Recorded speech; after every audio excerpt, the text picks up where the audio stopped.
So welcome back to another video. So guys, जैसे कि आप सबको पता है कि हमने आपके लिए एक क्विक रिवीजन सीरीज स्टार्ट की जो आपके लिए बड़ी बेनिफिशियल जाने वाली है for your UPSC EPFO exam, जिसमें हम लगभग 20 मिनट में मैक्स टू मैक्स क्वेश्चन जितने हो पाते हैं वो कवर अप करते हैं। तो आज का सेशन हमारा 100 एमसीक्यूज ऑन इंडियन पॉलिटी के ऊपर है। हमने इंडियन पॉलिटी के वो टॉपिक्स लेके आए जो आपको एग्जाम में पूछे जाएंगे, that is related to your sources की अगर बात करें, कुछ अमेंडमेंट्स की बात करें, कुछ आप कह सकते हो आपके जो इंपॉर्टेंट आर्टिकल्स हैं जो रिपीटेडली आपको एग्जाम में पूछे जाते हैं वो आपके लिए हम लेके आए हैं। तो गाइस, एंड में बताना जरूर आपका स्कोर कितना गया। आज का सेशन सिंपली 100 एमसीक्यूज जाने वाले हैं और आप 2x पे भी इस वीडियो को देख सकते हो ताकि आपका टाइम कम से कम लगे। तो गाइस, बात करते हैं आज का क्वेश्चन नंबर 1। आपकी स्क्रीन पे कहता है कौन सा आर्टिकल है जो मेंशन करता है that is related to controller and auditor general of India. तो बात करते हैं गाइस, इसका आंसर आएगा that is 148 article is the right one. आगे बात करते हैं क्वेश्चन नंबर 2। कहता है according to the preamble of Indian constitution the ultimate power lies in the hand of. तो बात हो रही है अल्टीमेट पावर किसके पास है, that is parliament, president, constituent assembly की पीपल। तो ultimate power is with us, that is people. आगे बात करते हैं third question, which among the following is responsible for amending the law relating to Indian citizenship. तो Indian citizenship के related अगर आप कोई लॉ चेंज करना चाहते हो तो कौन कर सकता है, उसको अमेंड कौन कर सकता है, दैट इज पार्लियामेंट।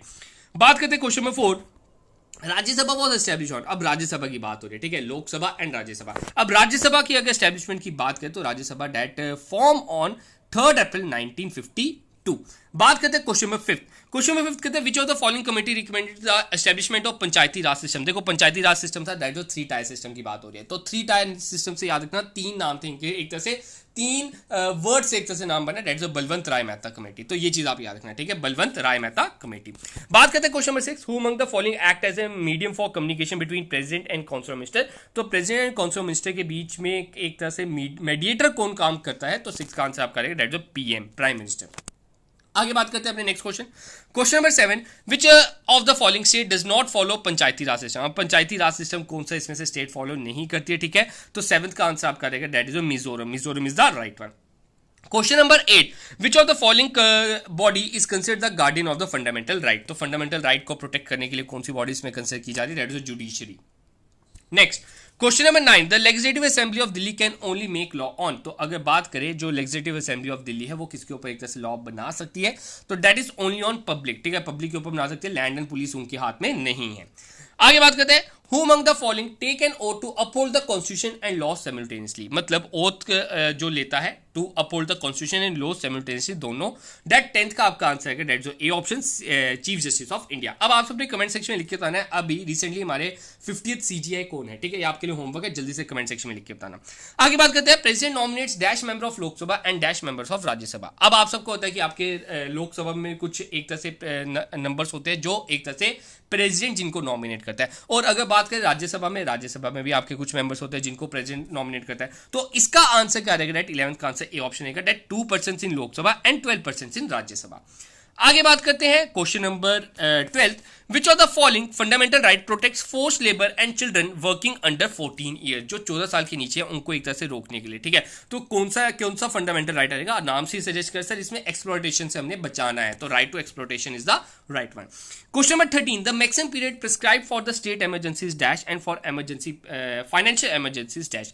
तो बात होती है अगर स्टेट इमरजेंसी आ जाती है तो मैक्सिमम पीरियड आपका 3 ईयर्स होना चाहिए, और फाइनेंशियल इमरजेंसी के टाइम पे आपका नॉट डिफाइंड है, ठीक है, उसके रिलेटेड कोई भी फिक्स पीरियड नहीं है। बात करते हैं question number 14। Question number 14, which among the following body conducts the state assembly election. तो स्टेट असेंबली इलेक्शन कौन कंडक्ट कराता है, that is election commission of India, that is B option is the right one. Guys, बात करते हैं question number 15, Sikkim was made an integral part of India. तो कौन से एक तरह से अमेंडमेंट के तहत सिक्किम को हमारा एक इंटीग्रल पार्ट बनाया गया, दैट इज 36 अमेंडमेंट एक्ट के तहत सिक्किम हमारा एक इंटीग्रल पार्ट ऑफ इंडिया पूरा कंप्लीट टू कंप्लीट बन गया था। Which of the following is called a living document? Living document की बात है, डेट जो preamble, तो preamble is the right one, ठीक है। 16 का आंसर क्या आएगा, डेट जो बी ऑप्शन, नहीं 16 का डेट जो कॉन्स्टिट्यूशन आएगा, लिविंग डॉक्यूमेंट की बात हो तो कॉन्स्टिट्यूशन आएगा। 17, अब बात हो रही है the pages of the Indian constitution were decorated by. तो किसने डेकोरेट की हैं, डेट जो आपका इसमें याद रखना, that A and B both is a correct one, that जो राम मनोहर सिन्हा एंड नंदलाल बोस। आगे बात करते हैं question number 18, Who among the following can participate in parliament session without any membership? जो बिना किसी मेंबरशिप के एक तरह से पार्लियामेंट सेशन में एक तरह से पार्टिसिपेट कर सकता है, कहता है प्रेसिडेंट, सीजीआई, अटॉर्नी जनरल की सीएजी। तो 18th का आंसर आपका आ जाएगा that is attorney general of India. ठीक है। Next question, question number 19, which of the following act attempted to introduce a system of open competition civil services. तो कौन से एक तरह से एक्ट के तहत एक तरह से ओपन कॉम्पिटिशन सिविल सर्विसेज आया था? तो याद रखना 19 का आंसर आएगा that is charter act 1833। Chief minister of state are members of, तो चीफ मिनिस्टर ऑफ स्टेट किसके मेंबर हैं? तो इसका आंसर आएगा that is national development council. आगे 21, which of the following personality suggest the idea of a preface in the Indian constitution. तो Indian constitution में preface डालने के लिए किसका एक तरह से आइडिया था? That is Jawaharlal Nehru. 22, in which year the constituent assembly approve the design of a national flag. तो नेशनल फ्लैग की बात हो रही है, ठीक है। नेशनल फ्लैग हमारा 22 का आंसर आ जाएगा डेट, ऊपर चल गया, हाँ ठीक है। 22 बात हो रही है अप्रूव कब किया गया था उसका डिजाइन, दैट इज 22 का आंसर आप करेंगे 1947। आगे बात करते हैं question number 23, in which year the election of the Indian national Congress lost its majority in the parliament for the first time, ठीक है। आईएनसी ने एक तरह से मेजॉरिटी खोई थी पहली बारी, तो 23 का आंसर है दैट इज 1977, याद रखना। 24, who was the first speaker of the Lok Sabha of independent India. तो इंडिपेंडेंट इंडिया की बात हो रही है, पहले स्पीकर कौन रहे लोकसभा के? दैट इज योर जीवी मवलांकर, ठीक है। D option is the right one. The Lok Sabha speaker submitted resignation to, तो लोकसभा का स्पीकर जो अपनी रेजिग्नेशन किसको सबमिट करता है? तो इसका आंसर है दैट इज डिप्टी स्पीकर, ठीक है। 26, in which language the constitution of India was mainly written. तो आपको बता दूं that constitution of India is both in Hindi and English. 27, on which basis does the Indian constitution recognise the ratio of minorities. तो minorities की अगर ratio देखी जाए तो वो पॉपुलेशन बेसिस पे देखी जाती है, ठीक है। बात करते हैं क्वेश्चन नंबर 28, कौन से आर्टिकल के तहत आप कह सकते हो president has a right to take advice from the supreme court. तो सुप्रीम कोर्ट की उन्होंने एडवाइस के लिए कौन से आर्टिकल में मेंशन किया हुआ है? दैट इज योर 28 का भी आंसर आ जाएगा सी ऑप्शन, ठीक है। 29, there is a total of dash pages. अब पेजेस की बात हो रही है, बड़ा इंपॉर्टेंट है ये क्वेश्चन, बड़ी बार पूछा जाता है, ठीक है। तो 29 में आपको 232 पेजेस आपके कॉन्स्टिट्यूशन में। बात करते हैं 30th, what is the retirement age of governor of state. तो गवर्नर ऑफ स्टेट की एक तरह से रिटायरमेंट एज कितनी है? दैट इज योर हाँ, गवर्नर की एक तरह से आपको बता दूं कोई स्पेसिफाइड एज नहीं है, ये याद रखना, ठीक है। 31, इन विच कॉन्स्टिट्यूशन अमेंडमेंट 4 कैटेगरीज, ठीक है। एबीसी हमारी, आपको मैंने पिछले वीडियो में भी इसके रिलेटेड क्वेश्चन डाला था, दैट एबीसीडी आपकी हुआ करती थी, उसको एक तरह से 14 स्टेट्स एंड 6 यूनियंस पे डिवाइड कर दिया गया था। तो 31 के तहत हमारी कितने एक तरह से कौन से अमेंडमेंट के तहत ये आया था? That is 7th amendment act. बात करते हैं state PSC submitted report to the, तो किसको रिपोर्ट एक तरह सबमिट करती है PSC? That is your governor. तो आपका इसका आंसर क्या आएगा guys? B option is the right one. बात करते हैं question number 33, which of the following article is associated with budget. अब बजट की बात हो रही है, जो आपका एनुअल बजट आता है, तो that is article 112 is the correct one. Question number 34, who among the following has military power. तो मिलिट्री पावर किनके पास है? दैट जो प्रेसिडेंट के पास रहती है, ठीक है। तो आगे बात करते हैं, dash is the chairman of Niti आयोग, ठीक है। नीति आयोग के बारे में प्रॉपर्ली पढ़ के चल जाना, ये आपके लिए स्कीम के रिलेटेड बहुत इंपॉर्टेंट बन जाता है। दैट इसके रिलेटेड जितने भी आपके एक तरह से बनते हैं, इन्होंने जो जो एक तरह से क्राइटेरिया निकाला, हमारा कौन सी स्टेट ने टॉप किया, वो सब कुछ आपको पता होना चाहिए, ठीक है। नीति आयोग का चेयरमैन कौन है वगैरह वगैरह। तो कहता है dash is the chairman of Niti Aayog, तो 35 का आंसर देगा that is prime minister, PM is the right one. बात करते हैं question number 36, who was the constitution advisory to the constituent assembly in India. तो 36 का आंसर आपका रहेगा C, that is B N Roy. बात करते हैं in the absence of CGI, ठीक है। सीजीआई अगर एब्सेंट है तो अपॉइंट्स द प्रेसिडेंट, तो प्रेसिडेंट को कौन अपॉइंट करेगा? तो 37 का आंसर रहेगा दैट नन ऑफ दीज, ठीक है। तो बात करते हैं 38, देयर आर टोटल वर्ड्स, ठीक है। अभी हमने ऊपर पढ़ा टोटल पेजेस की बात की थी, अब टोटल वर्ड्स की बात कर लेते हैं। टोटल वर्ड्स आपको बता दूं दैट इसमें है 1,17,369, ठीक है। ये आपका याद रखना, that A option is the right one. 39, dash is the assistant of the attorney general of India. तो अटॉर्नी जनरल ऑफ इंडिया का असिस्टेंट कौन है? दैट जो सॉलिसिटर जनरल ऑफ इंडिया, तो C option is the right one. Retirement age of CDS, ठीक है। CDS का जो रिटायरमेंट एज रहती है, तो 40 का आंसर रहेगा 65 ईयर्स, याद रखना, इंपॉर्टेंट है। Do union territory send their representative to Rajya Sabha. तो राज्यसभा में आपका जो रिप्रेजेंटेटिव जाता है यूटीज का, यस बिल्कुल सही जाता है। The speakers vote in Lok Sabha is called, ठीक है। स्पीकर का जो वोट रहता है लोकसभा में, उसको क्या कहा जाता है? तो 42 का आंसर रहेगा दैट इज कास्टिंग वोट। बात करते हैं question number 43, under which article of the Indian constitution special provision have been mentioned above the state of Mizoram. तो मिजोरम की बात हो रही है, तो Mizoram by article 371 G. The relationship of centre state lies in which of the following schedule. तो कौन से शेड्यूल में मेंशन है? दैट इज 44 का, that is option B, that is 7 schedule. Who among the following oppose the introduction of words socialist and secular in the preamble? तो socialist and secular का एक तरह से आने से किसने अपोज किया था? That is B.R. Ambedkar. Who decided the dispute regarding the election of vice president in India? तो 46 का आंसर आप करेंगे, that is Supreme Court. ठीक है, ये disputes एक तरह से डिसाइड करते हैं. 47 on 2nd October 1959 the Panchayati Raj system was introduce in the following places. तो आप सबको बता दूं डेट नागौर ठीक है डिस्ट्रिक्ट थी ऑफ राजस्थान, उधर एक तरह से ये स्टार्ट हुआ था, ये याद रखना इंपॉर्टेंट है. 48 विच of the following body is neither constitutional और नॉट स्टैट्यूटरी इन नेचर. तो 48 की बात करें that CBI that the central bureau of investigation जो है ये ना ही कॉन्स्टिट्यूशनल है ना ही स्टैट्यूटरी है. Which article of the Indian Constitution certains the provision regarding the election commission? अब इलेक्शन कमीशन की बात हो रही है, दैट्स आर्टिकल 3 to 4. ठीक है, 3 to 4 बड़ा इंपॉर्टेंट है, याद रखना. बात करते हैं 50th. Which of the following ministries is associated with the CBI? तो CBI के रिलेटेड कौन है? That's the ministry of personnel. According to the article, dash state council can be formed or abolished. तो कौन से आर्टिकल के तहत एक तरह से स्टेट को काउंसिल को एक तरह से बनाया जाता है और एबॉलिश किया जाता है? दैट इज 51 का आप करेंगे, that is C option, that is 169. 52 की अगर हम बात करें in India legal sovereignty is wasted with. तो किसके पास लीगल सॉवरेनिटी होती है अगर हम बात करें, दैट 52 का आंसर आप करेंगे, that is constitution. 53 which of the following has the power to adjudicate disputes between centre and state. तो सेंटर और स्टेट के बीच में कौन एक तरह से जो डिस्प्यूट्स है उसको सॉल्व करे, that is supreme court. 54 which of the following constitution assembly acts made it compulsory for the president to give his assent to the constitution amendment bill. तो 54 का आपका आंसर रहेगा, दैट इज हाँ 28th amendment रहेगा. ठीक है, याद रखना. बात करते हैं 55 the first speaker of the Lok Sabha was. तो लोकसभा के फर्स्ट स्पीकर कौन थे? तो याद रखना दैट वॉज GV मवलांकर. ये भी हमने ऊपर भी डिस्कस किया था. अब presidential ordinance can remain in force for dash months. तो प्रेसिडेंशियल की एक तरह से ऑर्डिनेंस कितनी देर मंथ्स के लिए रहती है? That is 6 months. याद रखना. बात करते हैं the first idea to the constitution was given by. तो कॉन्स्टिट्यूशन का फर्स्ट आइडिया किन्होंने दिया था? That is A option, MN Roy. तो गाइस हमने 57 अभी तक क्वेश्चंस कर लिए. तो जो भी इस चैनल पर नया है वो चैनल को सब्सक्राइब कर ले यार, इस तरह के वीडियोस बनाने में थोड़ी मेहनत लगती है, आप भी थोड़ा सा प्यार दिखाइए. बात करते हैं 58 the concept of emergency as enriched in the constitution of India has been adopted from the constitution of which country. तो 58 का आपका आ जाएगा, दैट आप याद रखना इमरजेंसी फ्रॉम जर्मनी है. ठीक है, जो हमारी इमरजेंसी का टर्म है that is from Germany. Panchayati as पर 73rd कॉन्स्टिट्यूशन अमेंडमेंट एक्ट. तो टेन्योर कितना रखा गया? 59th का आंसर, दैट इज 5 years. ठीक है.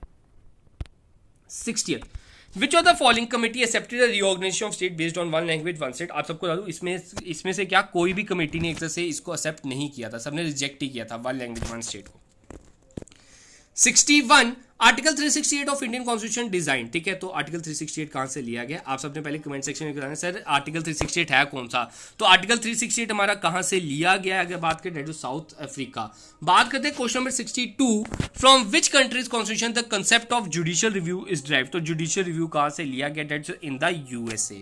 बात करते हैं 63 subordinates courts are supervised by. ठीक है, सबऑर्डिनेट्स कोर्ट कहां से सुपरवाइज किए जाते हैं? That is high court. Dash of the Indian constitution deal with the central state relations. Constitution deal with the central state. ठीक है, आपने पार्ट बताना है, तो part 11 is the right one. बात करते हैं question number 65 the constitution talk about the provision for the impeachment of the president of India. तो प्रेसिडेंट ऑफ इंडिया की बात हो रही है, that article number that is your 61. हाँ 61 is the correct one. C option is the right one. Impeachment की बात हो रही है. Matters which are not point of order can be raised by way of special mention under rule of dash Lok Sabha. तो बात करते हैं 66 का, दैट 377 ऑफ लोकसभा. ठीक है, आगे बात करते हैं द 73rd अमेंडमेंट एक्ट. तो 73rd अमेंडमेंट एक्ट कब फोर्स पे आया था? That is related to panchayat. तो panchayat that is came in the 1993, that is in April. ठीक है, तो 67 का आंसर रहेगा, दैट इज C ऑप्शन. आगे बात करते हैं that 68 from which fundamental right. ठीक है, फंडामेंटल राइट कहां से लिए? That is USA. बात होती है नेक्स्ट डायरेक्टिव प्रिंसिपल. ठीक है, DPSPs. तो DPSPs कहां से लिए? दैट DPSPs हमारे आगे दैट इज योर आयरलैंड. ठीक है, तो Ireland is the right one. आपका फिर आ जाता है that 70th the council of minister does not include. तो काउंसिल ऑफ मिनिस्टर में क्या इंक्लूड नहीं किया जाता? दैट इज कैबिनेट मिनिस्ट्री को इंक्लूड नहीं किया जाता. 71 Rajya Sabha enjoys more power than Lok Sabha in the case of which of the following. तो 71 का आंसर आपका रहेगा, that is setting up of all new India services. ठीक है, C option is the right one.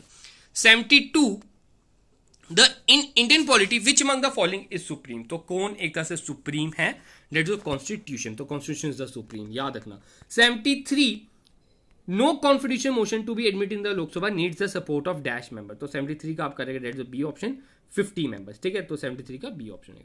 74 GST की बात हुई तो जीएसटी आप सबको होता है दैट इज 101 आपका रहा था। 75 मनी बिल की बात हो रही तो मनी बिल कौन से आर्टिकल में, that is article number 110। Article dash of the Indian constitution defined the duty of the CM, तो सीएम की ड्यूटीज कौन से आर्टिकल में मेंशन है, दैट इज 167 में ही मेंशन है। Indian constitution the council of ministers is collectively responsible for, तो Indian constitution के तहत जो काउंसिल ऑफ मिनिस्टर्स हैं वो किसके लिए रिस्पॉन्सिबल हैं, that is parliament. Cabinet system and collective responsibility are the contributions of, तो ये किसकी कॉन्ट्रीब्यूशन है, दैट इज ब्रिटेन, ठीक है, ठीक है ना, हाँ। The separation of the judiciary from executive कौन से आर्टिकल में मेंशन है, तो सेपरेशन की अगर हम बात करें जुडिशरी की एग्जीक्यूटिव से, दैट 79 का आपका आंसर आ जाएगा, that is D option article number 50। 80th dash article of Indian constitution empower the governor to issue ordinance during recesses of the state legislation, तो 80th का आंसर आपका रहेगा that is article number 213। 81 according to the article dash the governor has ultimate executive power over the state, तो किसके पास power रहती है, that जो 154 article के तहत रहती है।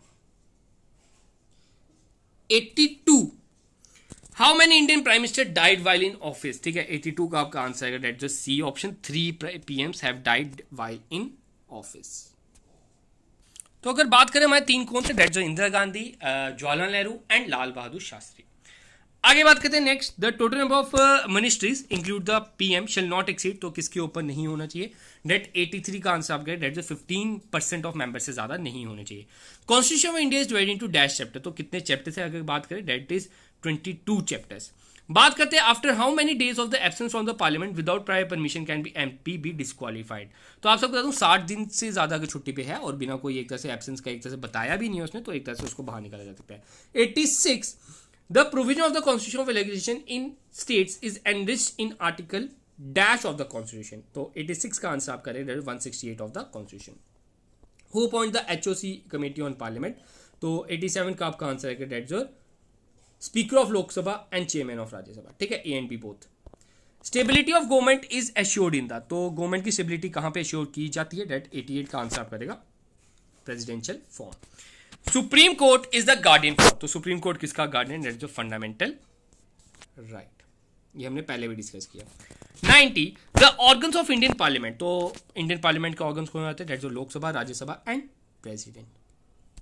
91 इन which of the fund all the revenue date recovery received by the union governors and goes, तो किसके पास जाता है, दैट इज कंसोलिडेटेड फंड में जाता है, ठीक है, ये याद रखना।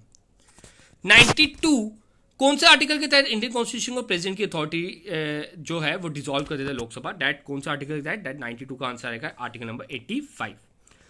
प्राइवेसी कम्स अंडर आर्टिकल, तो राइट टू प्राइवेसी कौन से आर्टिकल में आ जाती है, डेट जो आर्टिकल नंबर 21, ठीक है, 93 का आंसर क्या रहेगा, article number 21। The concept of fundamental duty enriched, बात हो रही है that the fundamental duties enriched enshrined in the Constitution of India has been adopted from the Constitution of which country, ठीक है, फंडामेंटल ड्यूटी की बात हो रही है, पहले फंडामेंटल राइट था, तो फंडामेंटल ड्यूटी की अगर हम बात करें डेट जो रशिया, ठीक है, A option is the right one. 95 which of the following section of IPC is related to LGBT, तो इसका आंसर है डेट 95 का answer 377 section. There are provision for constitution of India to ensure the independence of, तो किसके लिए independence की बात है, डेट जो judiciary. Following which country the concept of preamble, तो प्रेम्बल की बात हो रही है तो preamble date is from US. By which constitution amendment, तो 15% की बात हो रही है, तो 15% अभी हमने ऊपर डिस्कस किया था, लेकिन क्वेश्चन तो चेंज हो गया, डेट 15% कौन से अमेंडमेंट के तहत आया था, डेट इज 91st अमेंडमेंट। बात करते हैं question number 99 right to health, अभी राइट टू प्राइवेसी बढ़ा, right to privacy was also in 21, तो इसका भी आंसर 21 ही रहेगा। 100 how many items are there in the 11th schedule of the constitution of India, तो 11th शेड्यूल में कितने आर्टिकल आपके आ जाते हैं, आइटम्स कितनी आ जाती है, डेट इज 29। तो गाइस इतने ही थे आज क्वेश्चन, अब आप सब ने ना कमेंट सेक्शन में 11th शेड्यूल के बारे में बताना, एक 11th schedule and 12th schedule, इन दोनों शेड्यूल्स के बारे में बताना कौन कौन से शेड्यूल्स के रिलेटेड है। तो गाइस आज का अपना सेशन इतना ही रखते हैं, ये बिल्कुल छोटा सा सेशन, हमने 20 मिनट में 100 क्वेश्चंस के लिए, मेरा मेन टारगेट यही था आपका ज़्यादा टाइम वेस्ट ना हो, मैंने ये ईपीएफओ के एस्पिरेंट्स के लिए ही बनाया है, होप सो सबने अभी तक तैयारी अच्छी तरह कर ली होगी। ये सिंपली क्विक रीजन थी जो कि आप सिंपली 10-15 मिनट में अपने आप को रिवाइज कर सकते हो कि सर हमारी लेवल कहाँ तक है। आपका मोटिवेशन फैक्टर बन के आया हूँ मैं इधर कि आपको बताना है कि हाँ आपको कितना सीखना है और कितना आपको आता है। तो गाइस एक बार कमेंट सेक्शन में जरूर बताना कि आपको इसमें से कितने क्वेश्चंस आते थे, और अगर आपको ये पीडीएफ चाहिए आप हमारा टेलीग्राम चैनल ज्वाइन कर लेना, मैं उधर आपको ये प्रोवाइड कर दूंगा। टेलीग्राम चैनल का आपको लिंक मैंने डिस्क्रिप्शन प्रोवाइड कर दिया है। जल्द मिलेंगे अपनी नई वीडियो के साथ। इसी तरह से अपना प्यार बरकरार रखिए। अगर आपने अभी तक वीडियो को लाइक नहीं किया तो लाइक कीजिए, चैनल को सब्सक्राइब नहीं किया तो चैनल को सब्सक्राइब जरूर कीजिएगा। तो गाइस मिलेंगे जल्द अपनी नई वीडियो के साथ, तब तक के लिए आप सबसे अलविदा।